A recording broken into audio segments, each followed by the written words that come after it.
Saqqara, die erste Metropole Amerikas.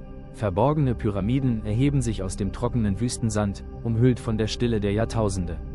Weit entfernt von den bekannten Pfaden der Menschheitsgeschichte, im fernen Peru, ruht eine Metropole, deren Grundsteine älter sind als die großen Pyramiden von Gizeh und die mystischen Steinkreise von Stonehenge. Es ist ein Ort, an dem die Zeit selbst den Atem anzuhalten scheint. Eine gigantische, stufenförmige Anlage, errichtet vor über 5000 Jahren im rauen, unerbittlichen Supetal, wo der unbarmherzige Wind unaufhörlich über den kargen Boden fegt. Hier, wo die trockene Wüste und die majestätischen Gipfel der Anden aufeinandertreffen, erhob sich einst die allererste Hochkultur des amerikanischen Kontinents aus dem Staub. Die Dimensionen dieser versunkenen Stadt sind atemberaubend. Monumentale Plattformen, ausgedehnte Wohnkomplexe und riesige steinerne Amphitheater zeugen von einer Zivilisation, die Tausende von Menschen vereinte. Doch das wahre, unergründliche Rätsel dieser Baumeister ist nicht allein ihr unfassbares Alter oder die schiere Größe ihrer Bauwerke. Es ist eine absolute Anomalie in der Geschichte des menschlichen Aufstiegs. In den ausgedehnten Ruinen, den verborgenen Kammern und den weiten Plätzen wurde niemals auch nur eine einzige Waffe gefunden. Keine Speerspitzen, keine Schlachtfelder, keine steinernen Verteidigungswälle. Statt kriegerischer Hinterlassenschaften traten filigrane Flöten aus den Knochen von Kondoren und Pelikanen zutage.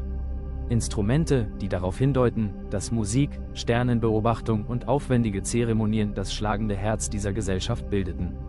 Gleichzeitig besaß dieses Volk ein ausgeklügeltes architektonisches Wissen, das seiner Zeit fast unheimlich weit voraus war. Um die gewaltigen Pyramiden gegen die zerstörerischen Naturgewalten der seismisch extrem aktiven Region zu wappnen, entwickelten die Erbauer eine revolutionäre Technik. Massive Mauern und Fundamente wurden durch in Pflanzenfasern geflochtene Netze, gefüllt mit schweren Steinen, stabilisiert.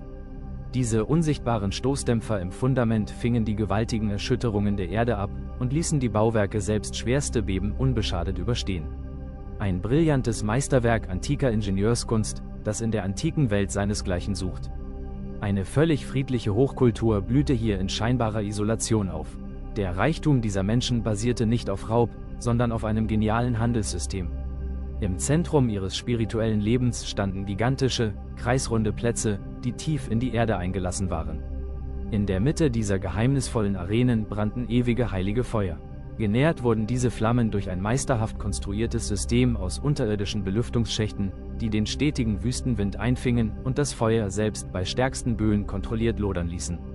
Dann, nach Jahrhunderten des Friedens und des florierenden Fortschritts, riss der Faden dieser Zivilisation abrupt ab. Die Metropole wurde weder erobert noch niedergebrannt oder durch feindliche Heere vernichtet. Sie wurde schlichtweg verlassen. Das feine Klimasystem der Küste kippte, Dürren folgten auf Sturzfluten, und die Lebensader des Flusses versiegte, bis die Bewohner ihre heiligen Stätten dem Wüstensand übergaben. Welcher unsichtbare Glaube hielt eine derart friedfertige Gesellschaft über viele Jahrhunderte zusammen, ohne jemals der Gier nach kriegerischer Macht zu verfallen?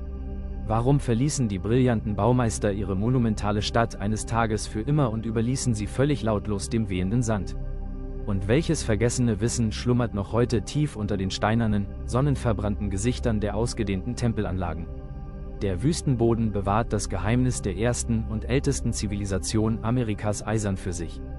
Was bleibt, ist das erhabene Schweigen der Ruinen, ein ewiges Monument einer Welt, deren wahre Geschichte vielleicht für alle Zeit im Dunkel der Vergangenheit verborgen bleibt.